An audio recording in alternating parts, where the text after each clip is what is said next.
Alright, let's dive into something that's been making waves in political circles lately: Wesley Bell's victory in the Missouri House primary and what it means for the broader political landscape.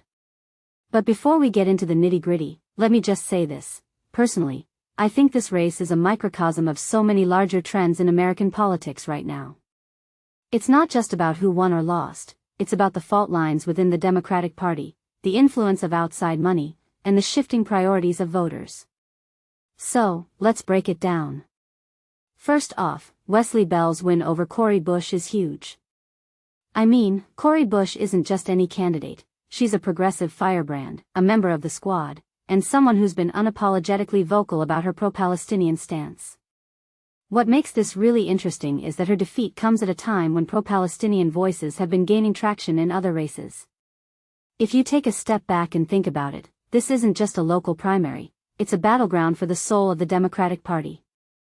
Are voters leaning more toward establishment candidates like Bell, or are they still energized by progressive outsiders like Bush? This race suggests the former, but it's not that simple. One thing that immediately stands out is the role of money in this race.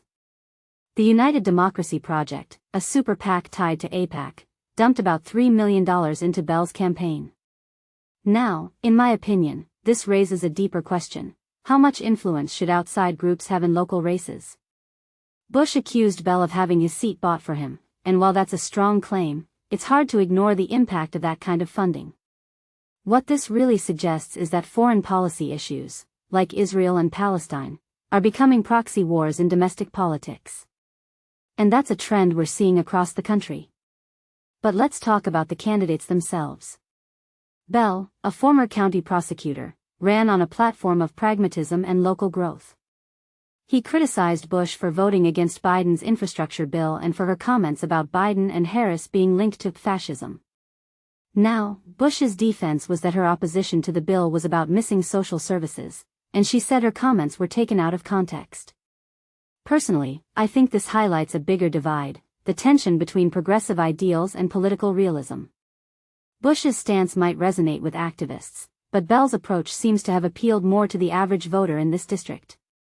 What many people don't realize is that this race also played out against the backdrop of a community still recovering from a deadly tornado.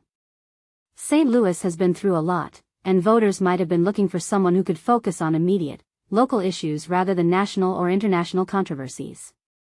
From my perspective, that's a key factor in Bell's win. He positioned himself as someone who could deliver results, while Bush's focus on broader systemic issues might have felt less urgent to some voters. Now, let's zoom out for a second. This race is part of a larger pattern of progressive incumbents facing tough challenges. We've seen this in other primaries where establishment-backed candidates have taken on progressive outsiders. What's fascinating to me is how foreign policy, specifically the Israel-Palestine conflict, has become such a polarizing issue within the Democratic Party. Bell tried to thread the needle by supporting Israel while opposing Netanyahu's government, but Bush's stance was much more absolute. This raises a deeper question: can the Democratic Party hold together when its members are so divided on these issues? A detail I find fascinating is how this race reflects the broader struggle between pragmatism and idealism in politics. Bell represents the pragmatic wing, focused on incremental change and local priorities. Bush, on the other hand, embodies the idealistic wing, pushing for systemic transformation even if it means taking controversial stances. In my opinion, this tension isn't going away anytime soon. It's going to define Democratic politics for the next few years. So, where does this leave us? Bell is now the favorite to win in November, given the district's Democratic lean. But the bigger question is what this means for the future of progressive politics. Are we seeing the beginning of a backlash against the squad and their agenda? Or is this just a temporary setback? Personally, I think it's too early to say. But one thing's for sure, this race has given us a lot to think about.